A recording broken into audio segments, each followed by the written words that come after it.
Welcome to the Today I Play podcast where you will always, and I mean always, get more than just a tip. I'm Senpai Shiba, and today I've been playing a lot of stuff. Shoot, over the past couple of months I've been playing a lot of stuff. This is the first episode, so you can hear a lot about this. But today I've been playing Remnant 2. I've been catching up on games I've missed, and Remnant 2 is such an amazing game. When I tell you it's an amazing co-op experience, like leagues above the first one in my opinion. I played the first one. It was cool. It was cute. This one though, it's just something about how everything flows. The world designs are crazy, beautiful. The enemy designs are varied between worlds.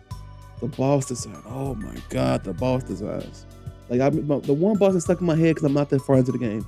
But the one boss that's in my game and stuck in my head is the cube boss where you gotta destroy the sides of the boss.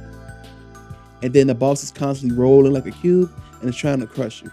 That boss fight design is amazing, and I wish more games would take notes. We had a lot of games this year that people need to take notes from. One of them I haven't played yet, which is very unfortunate. I'm gonna get to it, but I haven't played it yet. We're gonna talk about that later. But I also completed Spider-Man 2 fully. What an amazing game, like a worthy sequel. I think it's obviously the best Spider-Man game ever. And I think the debate now will be, which I might talk about in the future, is this Spider-Man series comparable or better than the Batman series? I think a lot of people will say no.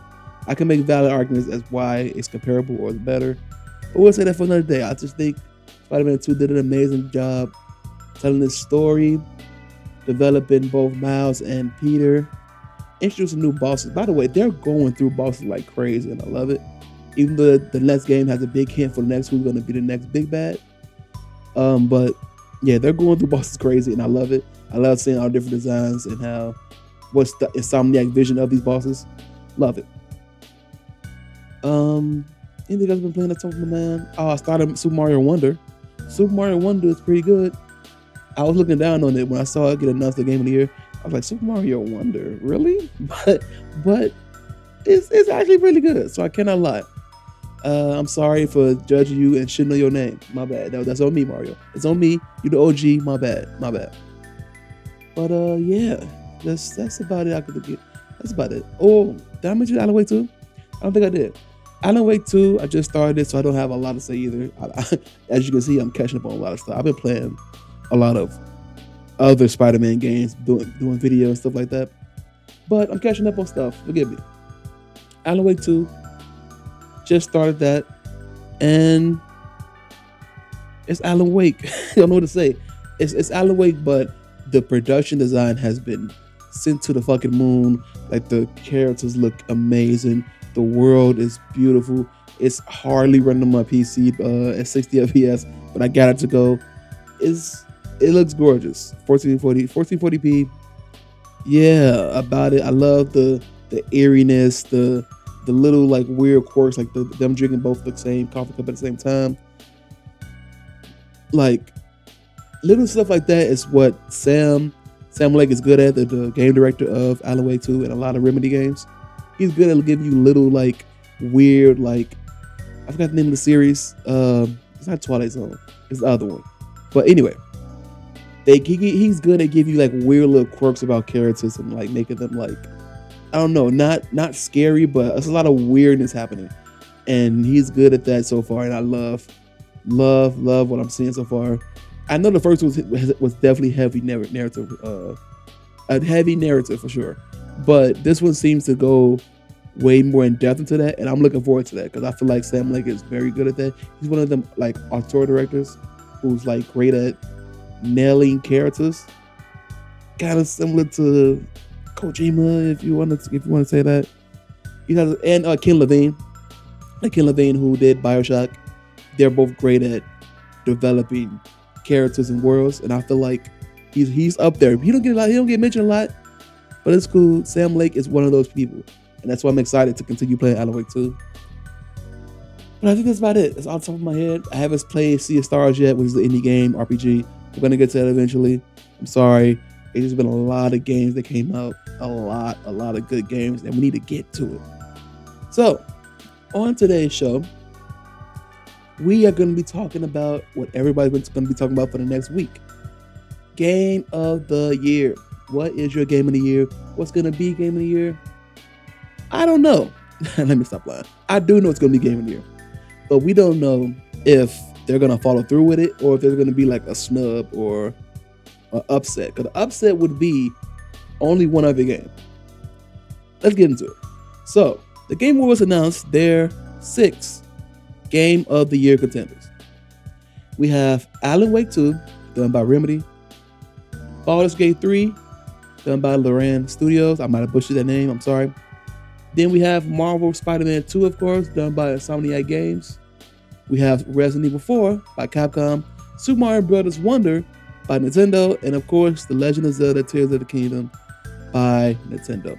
Now, the obvious 2 that's up for the main, the other ones are cute. Everyone else is cute. Like, you did a good job this year. You deserve to be here. But there's 2 that sticks out the most that people are going to be fighting for. And that's Baldur's Gate 3 and that's Legend of Zelda. Because Legend of Zelda fans are freaking crazy.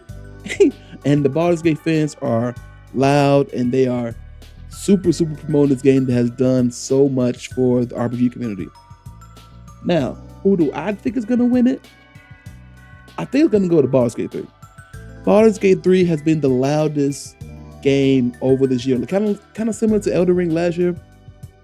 Well, Elden Ring was just the dominant conversation of a lot of things for the whole year. Like, people kept going back to like, man, this game's good, but freaking Elden Ring was just, ooh, I want to go back and play that. I need more of that. DLC win. Zelda is also had that moment. It had a big moment. Don't get me wrong. It had a huge moment. But it doesn't compare to what Baldur's Gate has done.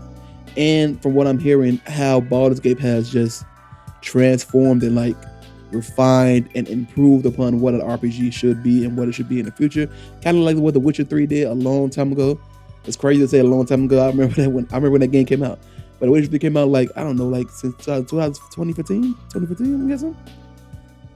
But yeah, we're past that. And we have a new standard now for what should go into RPG. Not gameplay wise, I know a lot of people don't like the isometric turn-based combat, but the character development, how you interact with the world, even character fucking like design, like everything that game has done was just improvement upon improvement. And it's not that they did it like off the rip. They developed this game in early access over time, and they released it when it was done. And yeah, that's kind of shows and prove that early access can be done properly. It can be done. Because I remember I had this game for like over a year now. And I didn't play it because I knew I wanted to play it, but it was still early access and they were still fixing like stuff that they had to do. And this game went through so many different updates. Seeing like, oh, this thing happened. We're seeing like patch notes over the years. Like, they've done so much to this game and they released it. They deserve the love that they got. Like, the love that they got was warranted. And Zelda is great, but I have issues with that game. My issues with Zelda is that I feel like this formula isn't good enough to last for like 3 more games or even 1 more, to be honest. I think we can get 1 more to make a trilogy, and that's I don't like it because I miss when equipment mattered in Zelda games. For example, getting a bow in the new Zelda formula doesn't really, feel that great. Shoot, getting anything besides like maybe the Master Sword doesn't really feel that great. Using your abilities and crafting stuff and making stuff is excellent, but that gets boring after a while when you find what you really, really like and you just keep doing that over and over again. It gets to that sameness where you just like, I'm just going through the motion. I just want to get through the game now. Other Zelda games, when you found the boomerang, when you found the bow, when you found gauntlets or some boots, everything felt warranted and exciting. When you open the chest and you heard the music, it's not there anymore. I don't necessarily want them to go back to the exact formula, but I do think they need to mix it up again because something is missing. I'm sorry. I know it's still a wonderful game, but it's not It's not the Zelda that I think a lot of people would want. It's a modernized Zelda that has brought in new people for sure and refreshed the palette of the Zelda franchise. But it's just something about equipment in Zelda games that I feel like should be valued more and should be improved upon if they do another sequel with the same formula. If they keep the same formula, because they already improved on dungeons in this new Tears of the Kingdom. If the next one they do improves upon equipment and I guess tighten up the open world. I'm not a big fan of open world games anymore. I used to be as a kid, but not anymore. Like open world games can be a drag, and I feel like this Zelda game is fuller than the previous one, but it's still empty as fuck. I just tighten it up, like reduce it and just fill it with stuff to do, and that'll fix a lot of it for me personally. But all in all, Tears of the Kingdom is still amazing, and it's number 2 in the race for Game of the Year to the public. Now, Baldur's Gate 3 is going to win. I repeat, Baldur's Gate 3 will probably win. The upset will be Zelda, if anything. But you want to hear what my Game of the Year is? Want to hear what my Game of the Year is? Because, I haven't played Baldur's Gate 3. I haven't, I just started playing Out of the Way 2. And I just started playing Super Mario Bros. Wonder. So those 3 are already away out of the contender, right? I played Spider-Man 2, Resident Evil 4, I believe, and Zelda, I believe. Now, I'm sorry, I have not beat Zelda story, but it's kind of like Skyrim with me, where I put over like 40, 50 hours. I feel like, you can talk about a game you played for fucking 40 hours, right? But anyway, my Game of the Year, what would be my 6 and 2? That's the real discussion. If we're gonna narrow down, I feel like everybody should have 5 games or 5 or 6 games where you're like, these are the games that I think deserve the most praise this year. And I feel like before I say what my 6 are, let's go through what came out this year, the good, the bad, and dissect like what would be a top 6 best games. And if we can get 5 bad games, which I probably can, and we can do that too. So, starting in January, we had a couple of great games that came out this year. Now, me personally, I was excited for Persona 4 Golden to come out and Persona 3 Portable to come out, but Portable was just not really, it didn't really change that much, and it's not really for me, so I'm waiting for the remake now.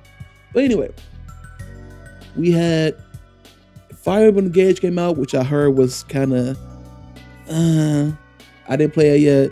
I didn't really enjoy the previous one either, Three Houses personally. I didn't like the direction it went with the open world castle traveling, and none of that for me.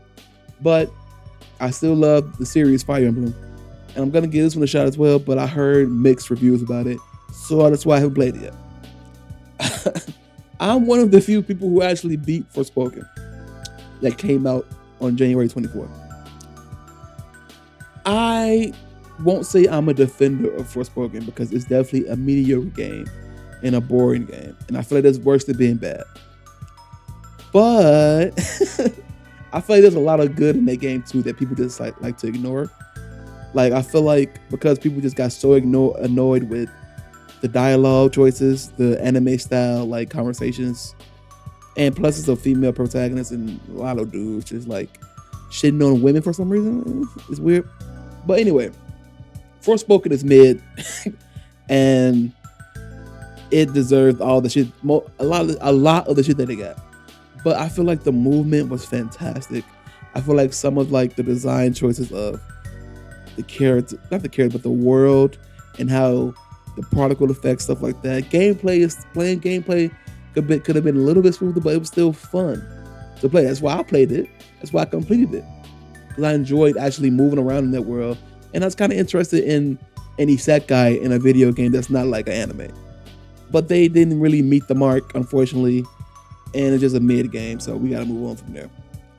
Hi-Fi Rush. Now, if we're making a top 10 list, Hi-Fi Rush might be in the top 10 games of the year. Hi-Fi Rush is such an amazing game. The music. So good. So good. Hearing 9 Inch Nails in the background while you're doing a boss fight, crazy good. Timing the world and your combo going and timing with the songs is just a wonderful concept for a brawler game. And yeah, it was nailed. It was nailed and was done well by Bethesda and the Evil Within developers. Off the top of my head, I can't remember. God save me. But anyway, Evil Within developers that did this, they did an amazing job. It was just like a sneak release, like a end is out and coming out now from Xbox. And Xbox had a pretty good year this year. I'm not gonna lie.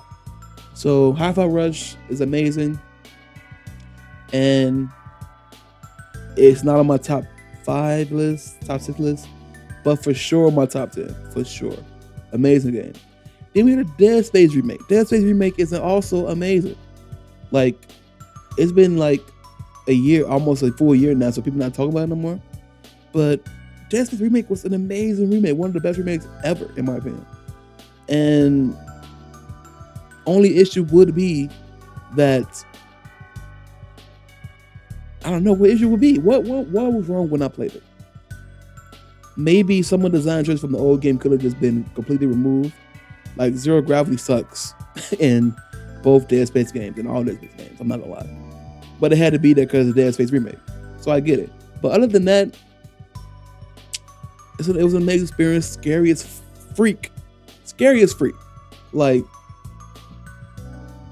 killing monsters and destroying limbs in that game feels amazing, but when they bum rush you and gang up on you, oh my god, what a terrifying experience. But an amazing experience nonetheless. Now in February, I know the biggest game that came out, but let's talk about, we had Metro Prime Remastered. Doesn't count for game of the year, but counts. Hogwarts Legacy. Let me tell you something. The amount of controversy and just anger that this game has caused in the gaming community because of one woman who was just anti everything towards the LGBT community. I don't know. But from a gaming perspective, that game was good. It was a good game. I enjoyed it when I played it. And yeah, it was an amazing time, especially wandering around the Hogwarts. Like, once you get outside of Hogwarts, it gets a big bland because, you know, who cares about the surroundings of Hogwarts that much? But the inside and doing, you know, the stuff that you want to do, like going to classes, getting your wand, fighting. The fighting was decent. It could have been improved upon a lot more if it had like some more challenge. It wasn't that challenging after you get the hang of like which color goes against which thing. But yeah, I enjoyed a lot of the characters in that game as well, and seeing how some characters were like going toward the dark side completely. Like, this game was getting bad for some of these characters. But yeah, it was just mauled and surrounded by just shitty like ideals and people, and like, and one creator who was just a shitty person. So it would never be talked about in a great light without having to mention the controversy, which is unfortunate, but it is what it is. It was still a successful game nonetheless, both critically and sales wise. So we will get another one. It's a great base game to develop upon, and when the sequel comes out, I could see it being so much better, but also getting shit on twice as much. So that's gonna be a fun time. Anything else great come up this year? I mean, this month. I'm not seeing anything. Like a Dragon Edition came out. It's cool. It's nothing like, you know, worthy of praise, but it's just a Yakuza game spinoff that's, you know, entertaining enough. It did what it needed to do. It's a remake, of course, from a PS3 game. It came out a long time ago, only in Japan. But yeah, it came over here and it did decent enough.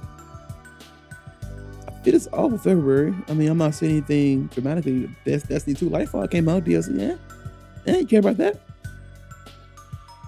I don't need that. March, we got a big boy. We have a big boy that came out in March, and that is Resident Evil Remake. Said that wrong. Resident Evil 4 Remake. Oh, and Bayonetta Origins came out. Gotta talk about that too. But Resident Evil 4 remake. What a fucking game. I was talking about how Dead Space is almost a perfect remake. Resident Evil 4 is a perfect remake in my opinion. To a certain extent. I always gotta say that. Hear me out. I feel like they nailed the world and improved upon it, made it a little bit more scary than the previous entry. They gave Leon a parry. And if any game has a parry, you instantly get 1 point from me because parries are amazing. The combat feels tight, and you have a dodge. And not a dodge, but everything feels tight, and combat feels like every bullet impact feels so freaking good. The enemies are like not pushovers either. They can really gang up on you and just destroy you. The characters have been improved upon. They're not just completely one-dimensional. Still kind of one-dimensional, but not completely. They have deeper motives and deeper like relationships with each other that make sense in this world. The only letdowns would be that it's kind of not cheesy enough for me. The original Resident Evil 4 was kind of really cheesy and I loved it. It's not that cheesy, but you can get away with it. And the final bosses could have been improved upon just a little bit more. I know it's a similar experience, but you could have improved upon them a little bit more. But it's way miles ahead of Resident Evil 3 Remake. I'll tell you that much. Resident Evil 3 Remake is just a slap in the face and they threw a cup of piss in your face. Like, they didn't care about that game at all. They didn't care about the fans at all when they did that one. But Resident Evil 4 Remake is amazing and deserves to be nominated for Game of the Year. Because I know there's a loud minority that's out there saying that remake should not count for Game of the Year. And I say you go suck something that's phallic. Because it's such an improvement. It is not the same game. So you can just get that out your head. It is not just a 1-for-1 beat of the same game. It's not. And it's improved upon visually. It's remade visually. It's remade mechanically.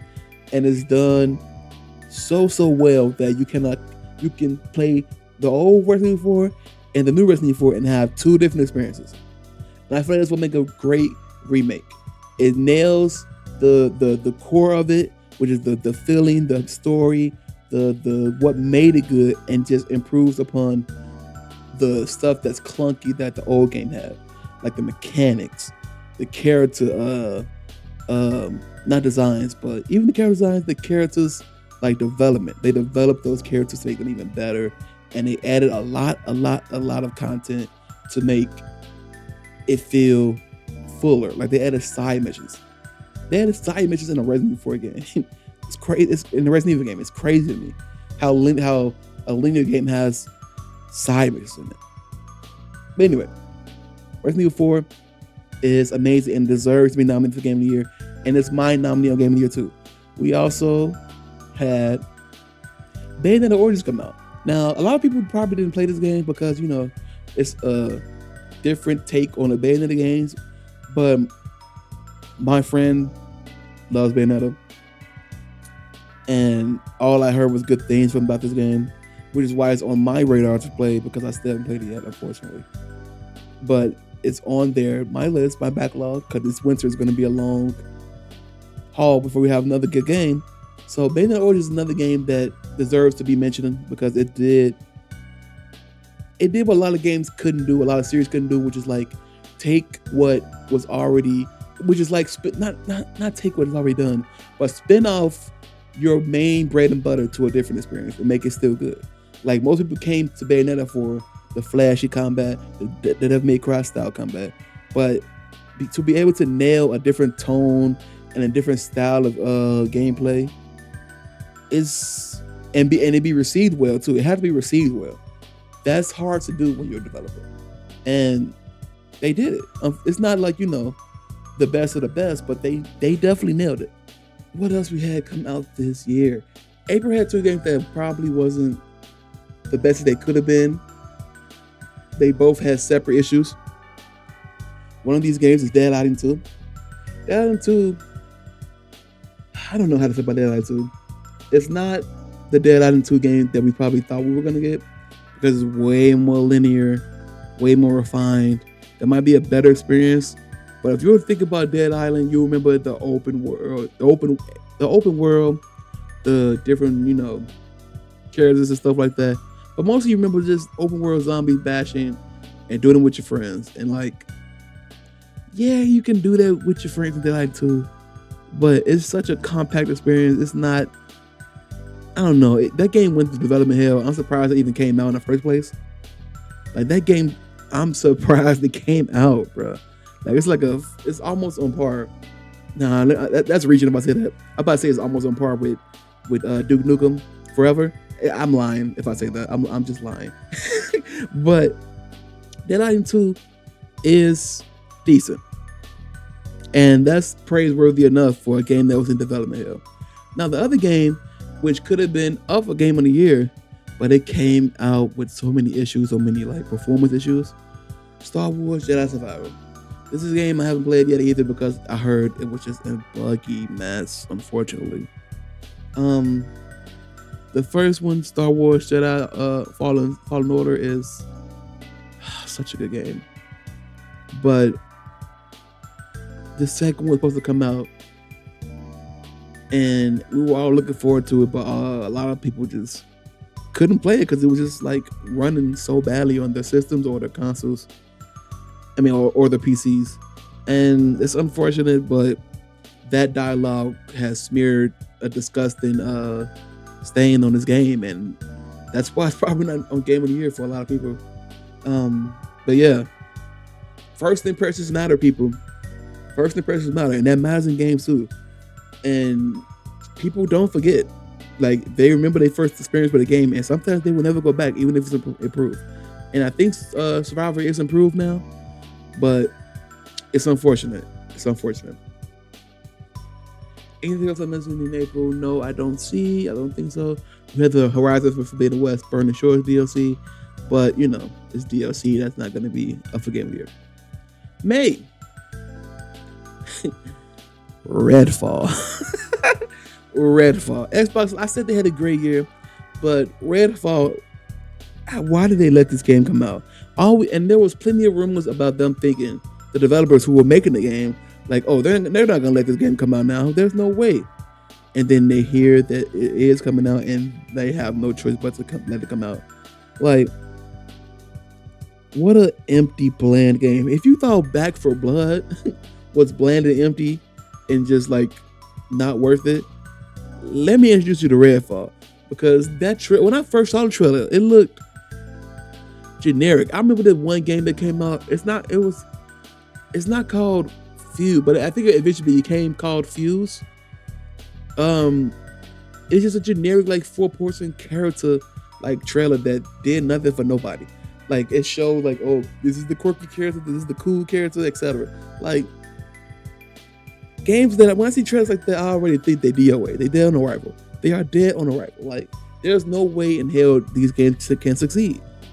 And sure enough, this game couldn't, because it was even worse state than like all those other games, because it's just bland, empty world, generic combat, which is unfortunate because they the ones that did the Dishonored games. They made Dishonored games, which is like one of the most deeply compelling games and fun stealth games to play ever. And then they came up with this shit. It's just, oh man, what a disaster. One of the worst games of the year, unfortunately. And it just adds to another shit stain of Xbox games that you don't need to play, unfortunately. Then we have a big boy, The Legend of Zelda Tears of the Kingdom. What more can I say about this game? It's Breath of the Wild 2, but deeper, more things to do, underground. Ganondorf had the internet going crazy. The ability to combine pieces and weapons, build vehicles, like such an amazing mechanics in that game. Wonderful. I just have issue with the design in totality. Like, I talked about it earlier. But yeah, Zelda is an amazing game. And I think it's still in my top 6 for now for Game of the Year. Yeah, it is. So well done, Nintendo. They always come and show out for the most part. They come out with games. They gonna show out with them. The Outlast Trials came out. Outlast Trials is actually a fun co-op game. Scary as hell, but I feel like they ran into the trend that a lot of co-op games come to, where it's just not enough content. I don't know. I feel like it's been a consistent trend with these type of games, right? Like co-op games come out with like 4 to 5 maps and think people want to replay those maps over and over again to like do different objectives on those maps. Like, no. People want different maps and different experience over time. And I know there's a lot of hard work designing these maps. I'm not an idiot. But I feel like if you're gonna do something like this, with like a standalone game, which it's just this, like if this was part of an Outlast game that had a single player mode and Outlast Trials was like an attachment to that game, oh, this would be amazing. But it's a standalone experience, and I feel like 8 is the minimum of maps that's needed, personally. I feel like it needs 8 at least from the start, and then you go from there. But who am I? I'm not a developer, but you know, still an amazing experience. Fun to watch people play it on Twitch and YouTube. Like, man, like getting like so many people just like losing their shit, dying, laughing. You know, everybody needs those games that come out every year, and you know, it's one of those co-op games that. But if you just want to be scared together, like just losing your shit and crying and screaming, hearing yourself echo, yeah, it's a great game. Also, what came out this year or this month in May, The Lord of the Rings Golem. Now, this is a contender for the worst game of the year. No cap. I was talking about Redfall. Redfall's on that list. But Golem is just, wow. They really bled that out, huh? We knew. I think the gaming community knew when we all saw Golem that it was just gonna be a disaster. Nobody who really wanted to play as Golem. Who really was like, I wonder what Golem's doing. I wonder what his gameplay would be like. Nobody. And that was just surrounded by them misspelling their own name of their game. Like they just misspelled it for some reason, and the game coming out shitty everywhere. Like no one wanted it. The devs probably didn't want to make it, and oh boy, it's just the worst thing ever. I forgot System Shock came out this year. System Shock remake came out this year, and it just went over my head. I need to play that. I haven't heard anything about it either, so I don't know if it's good or not. But I just saw it and it went over my ear. Here we go. In June, we had Final Fantasy 16. Man, what a great game. That game almost made me cry. Like, it's one of those stories that's like, you can tell it's ramping up to a certain event, and you can tell what's going to happen. You don't want it to happen, but you know it's going to happen. And then when it doesn't happen, you're shocked. But if it does happen, you're like, oh man. The combat felt nice. It's a departure from it's even a departure from the Final Fantasy VII remake. It's way more Devil May Cry like, way more, and it's not like turn-based at all. It's very heavily action. And I feel like that's what turned a lot of people off. It's probably that's why Square Enix is saying it didn't sell as well. But what a wonderful game. Like, polished, world design, character design. The characters are all enjoyable. Like, I fell in love with all of them. I wanted to see them win. I wanted to see some of them lose. The villains, I wanted to see them just die in their own blood. Like, the button that explains the lore, more RPGs need that. There's a dedicated button for what are they talking. I should call it the what the fuck are they talking about button. You press it and it explains the lore. What an amazing idea. Keep that in games. You can do that at any point on any cutscene. Just press the button. You can either learn some new lore or remember the lore that you was taught already, but you probably forgot. Like, amazing. It keeps you in tune with everything. It keeps you thinking about every little thing, about the politics that's going on. And yeah, it's just I wish this game sold more, so we probably could have got more content for it. But it is what it is. Final Fantasy 16 is also one of the best games of the year, and it's on my list for Game of the Year. So, just to update, we have RE4. I probably forgot one. Hi-Fi Rush. No, it was Hi-Fi Rush. Zelda and FF16. Those three are on my list for Game of the Year currently, and we're halfway through the year, baby. Street Fighter 6 also came out. I'm not a fighting game person, but I'm still thinking about playing this game to this day. I don't know why. It looks so fun, but I know I'm not a freaking fighting game person. So, I don't know. But it's probably the best fighting game of the year.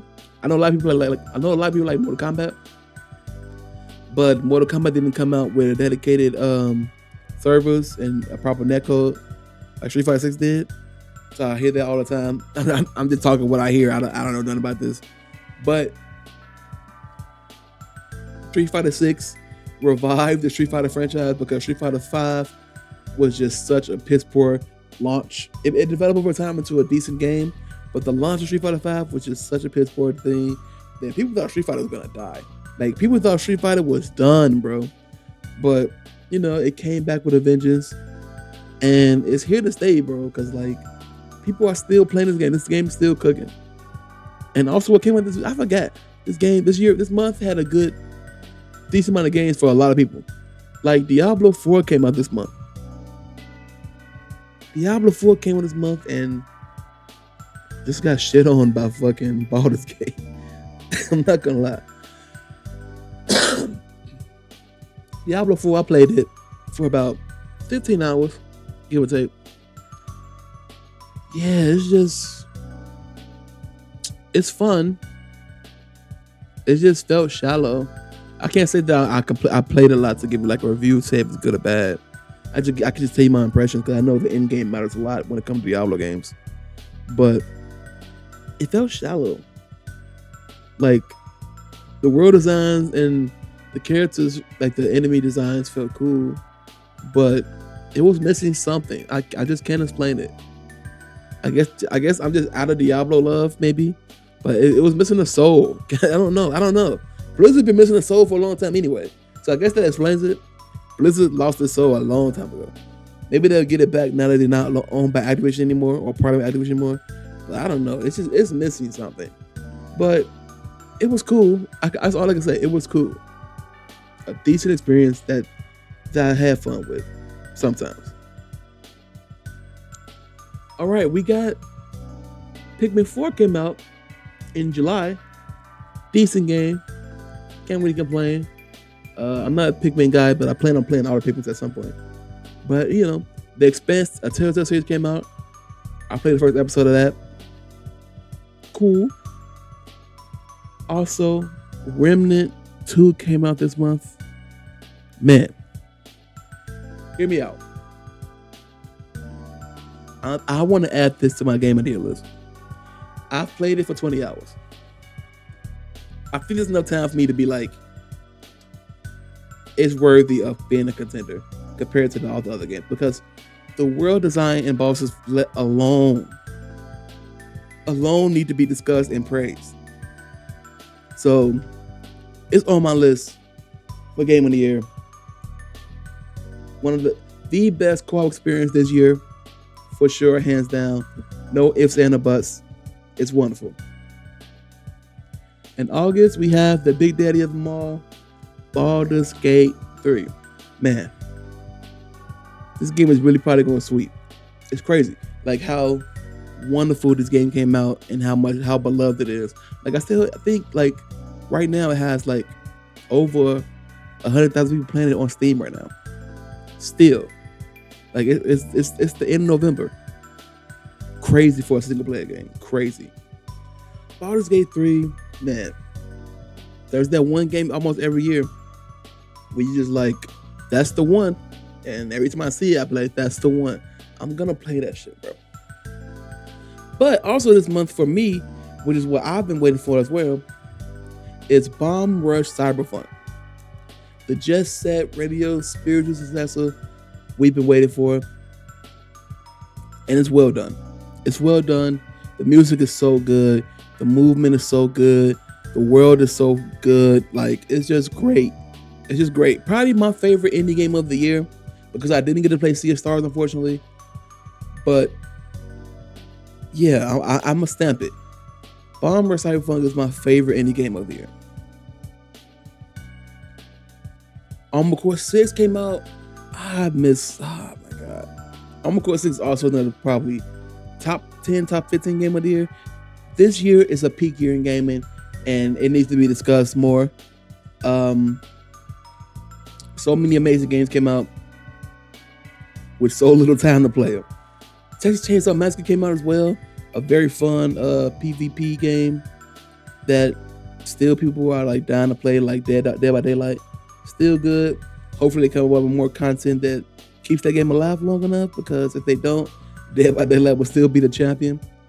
But you know, Dead by Daylight needs these competition, and I feel like Texas Chainsaw Massacre could be that if it keeps pumping out content, but I don't know if it will. I don't know if it will. Next, we have Xbox's biggest game of the year, Starfield. Now, Starfield, I beat Starfield. I cannot say it's in my game of the year list at all. I have issues with Starfield that go upon like that's like the same issues I have with almost every Bethesda game, and I feel like we're past that. We're past the same generic stuff that Fallout 4 did, the same issues that game had. What I can say is they improved upon a lot of stuff, like the combat feels good, the design of the ships feel good, but I just wasn't in love with like a lot of empty worlds for nothing, a lot of bland like storylines. Like the main quest was not it for me. I was intrigued in the beginning until I found out what we were doing. I'm like, okay, this isn't worth it.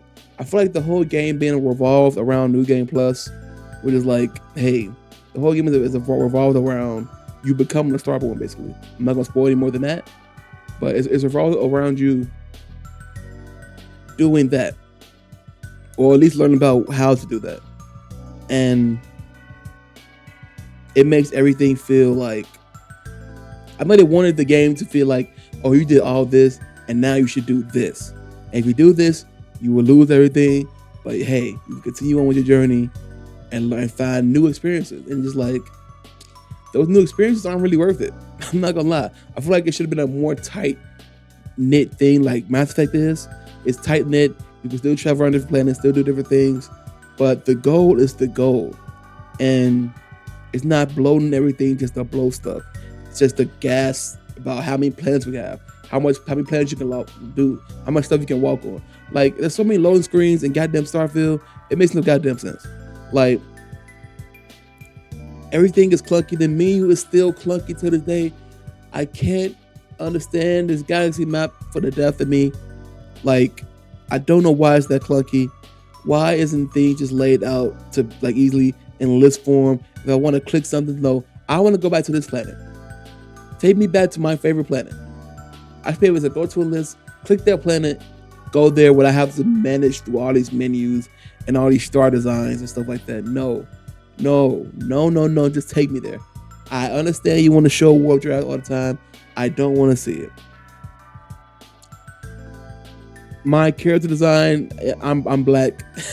Yeah, have fun trying to be black in that game. It doesn't feel good. Like, I made Lando Calrissian from Star Wars. That's the best I could do. Like, it's so hard to just like, and that's the Bethesda engine in a nutshell. I've never been a successful black person in a Bethesda game, ever. I don't know. I have issues with Starfield. I have fun with Starfield. I'm split down the middle whether I like it a lot or I dislike it a lot. So I guess it's just good. It's just a good game, and it should have been better than that. It should have been better than good. But you know, I don't know. It's not for me, but I know a lot of people loved it. I'll leave it there. I'll leave it there.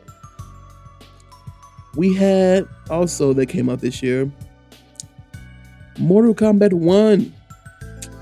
The other big fighting game that came out this year that's also doing numbers with popularity and people. I heard the story was kind of but people were enjoying that game as well. The microtransactions are shit. WB should be ashamed of themselves.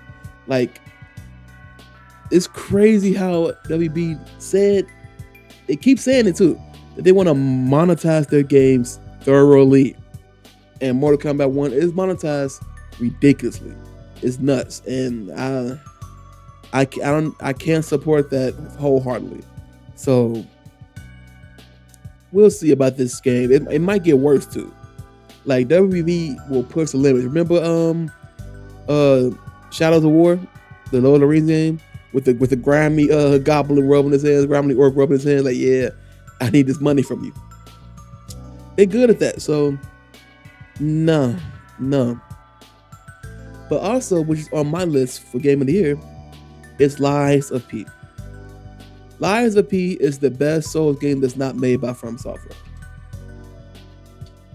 I know that's like reaching a little bit. Like, yeah, of course. Like, From Software is still 1, 2, 3, maybe even 4. I get it. But Lies of P is so good. If you wanted to play Bloodborne, but you already played Bloodborne, and you want another Bloodborne, play Lies of P. It'll scratch the itch for you that you need. I feel like the world they developed, the story that they told, the stinger at the end, I need a sequel now. Personally. The combat was sharp. It's not as stiff as Dark Souls. It's a little bit more fluidy. But yeah, man, the puppet designs, the light mechanic, all of it molded together to make a wonderful experience that's dark and lovable. I'm not gonna lie, I loved it so much, so fucking much, and I'm glad that we're getting more DLC and they announced sequel. So cheers to them. They knocked it out of the park, and it was worth the wait. And October, we had Spider-Man 2. Spider-Man 2. What more can I say about this? Besides, I love it, and it's on my list for Game of the Year. Spider-Man 2 did what I wanted to do, which is just more Spider-Man world, more deeper combat, more great character development, which is what they did, and everything is almost improved upon. Everything. Combat, writing, world, graphics, everything.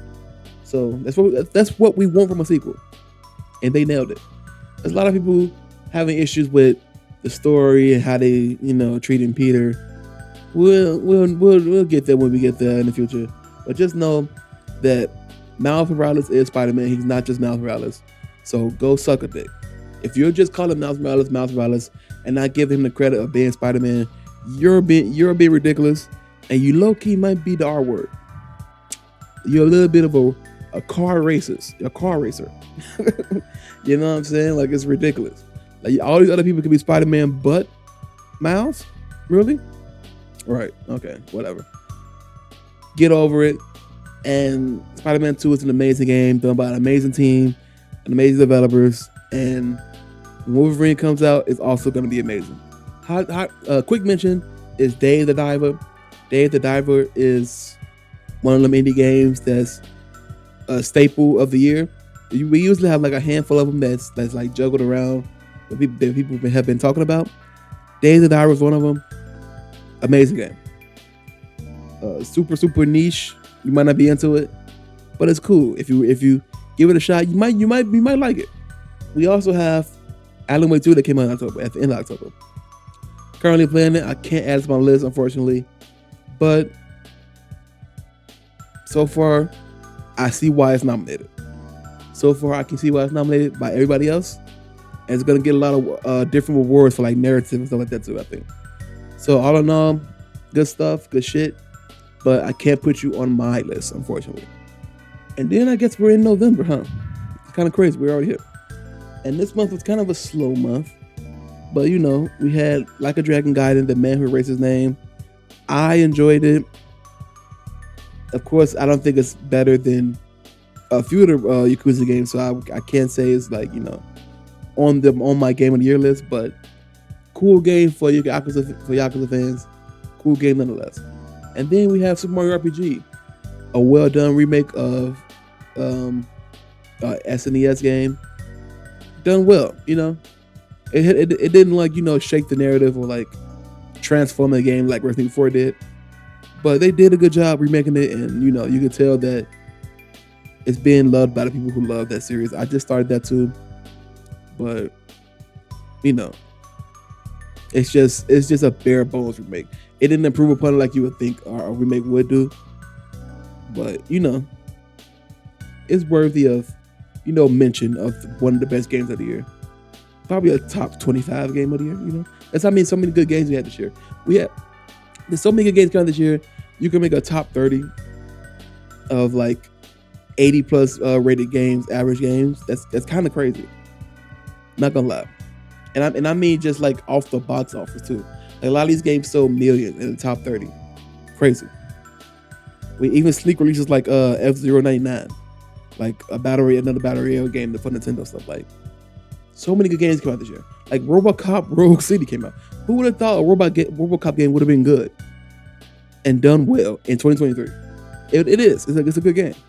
Like, what more can I say? And I think that's about it. I could shit on Naruto connections, Naruto's Border Connections. I won't do it. Another shitty game that came out this year also is what is that gorilla game? Is it King Kong? I think it's King Kong. What is it? I'm gonna be so upset with myself. The Walking Dead games. Oh, The Walking Dead. And all these games were published by the same people, by the way. I'm gonna make a video about this, but this has to be the worst publisher contender like right now. Like, they are competing against themselves for like the shittiest games of the year. They did the Golem game, they published that, and they published this Walking Dead game. Like, they're on a hot streak of ass right now. A complete hot streak of ass. And it needs to be dissected and discussed about, like, why are they consistently licensing stuff and making shit? They're going back to the old school days where people just bought licenses and just pumped out shitty games. And I guess I kind of missed that era on PS2 where like people just made games to make them and pump them out, and we had a ton of games to choose from. But we're in the era like, if you don't have any type of decent like gameplay, you're not getting touched or bought. We're making fun of you until you like die. So yeah, the Walking Dead game just like came out and tried to sneak out, but nah, you're gonna get this work too. So that and Golem and that King Kong game are the top 3 worst games of the year. And I'm gonna leave it up to y'all. What's the worst game of the year? Like, look at the gameplay and just look, like, all of them are bad. Just all of them are like, you know what? I'm gonna give all of y'all first place. We got the same publisher. All of y'all win first place. How about that? Congratulations. And I hope I never see y'all again. Well, I probably will, because I'm going to make a video. But anyway. Now, I know December we have a couple of stuff coming out. Nothing fantastic. Like, I think the Avatar game's coming out. We'll see if that's good or not. Which I think it'll be okay, but I'm just... I'm not an Avatar guy. It's just blue, long people running and shooting bows. I don't care. But, I don't know. This is my Game of the Year list. We have Resident Evil 4, Legend of Zelda Tears of the Kingdom, Final Fantasy 16, Remnant 2, Lies of P, and Spider-Man 2. We got some hitters in here. Now, from this list, what can I say is my game of the year? It's tough. if I'm gonna remove 3 off the rip, I'm gonna remove Remnant 2. Unfortunately, I'm still playing it, but I put it on my list for good reason. It deserved to be there, but I'm gonna remove it because I don't think it stacks up to my top 3. I'm removing Final Fantasy 16. Same thing, amazing game. Doesn't stack up to my top 3. Now y'all might be shocked when y'all hear this. I'm removing Legend of Zelda: Tears of the Kingdom. I personally didn't enjoy my experience thoroughly enough for me to put it up against these other 3 games.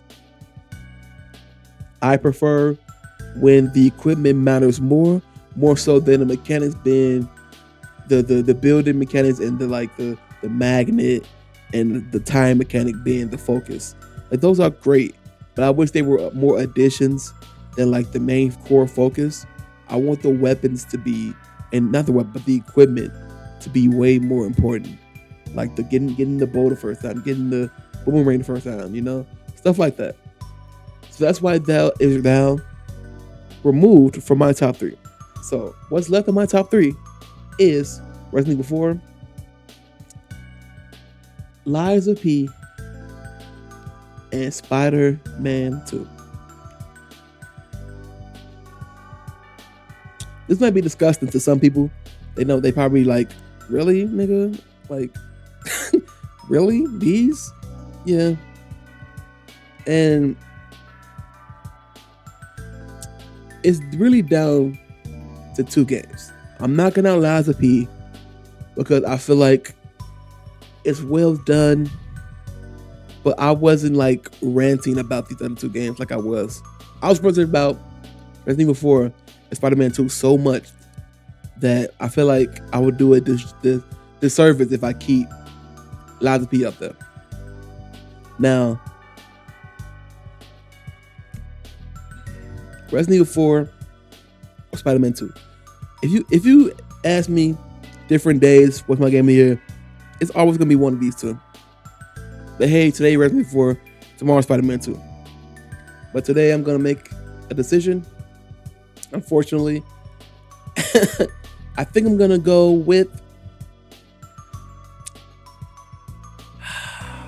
This is tough. I'm going to go with Spider-Man 2. I thoroughly love Miles Morales, Peter Parker, and the world that Insomniac has built for this Spider-Man universe. They're doing such an amazing job. Resident Evil 4 Remake is such an amazing addition to the Resident Evil franchise. Everything about it is so well done. Spider-Man 2 is that plus more. And it's also doing something entirely new compared to, well, it's not entirely new. I can't say that because it's based off a franchise, but it's their own version of this franchise, and I just love swinging them. I love swinging around the city so much. Swinging around New York City feels so good. Using the Venom powers, oh my god, amazing. Miles being the lovable kid that he is, swinging around doing cool stuff, falling with the exaggerated swag of a black teen. It's just, they nailed it, and that's why Spider-Man 2 is my game of the year. But if you ask me Friday, it might be Resident Evil 4, but I'm locking it in. Spider-Man 2 is my game of the year. But it won't win game of the year. From the majority, that would be Baldur's Gate 3. But anyway, this is fun. This is my first little, I guess you'd call it a podcast. Yeah, it's a podcast. And the day before it's coming out, by the way, in December. I can't wait for people to shit on that game. It's not going to be what they advertise it as. It can't be. It literally can't be. They stole so many assets and for the trailer and everything. There's no way that game's coming out in any sort of like functioning fashion and being a good game. No. But this is the end of the first episode of the Today I Play podcast. I hope you receive more than just a tip from me. Hope you'll be back. And yeah, next week we'll probably be discussing the actual winners of the Game Awards. We'll probably go over the Golden Joystick Awards because they could kind of compare most years. And we're gonna also go over like, did they nail the right game of the year every year? I know there's a lot of debate sometimes, like, did they choose the right game every year? So next week we're gonna go through that, like every year for like the past 10 to 15 years, maybe, seeing if they chose the right game. But yeah, this has been the Today I Play podcast. I'm your host, Shiba, and I'm out. Peace.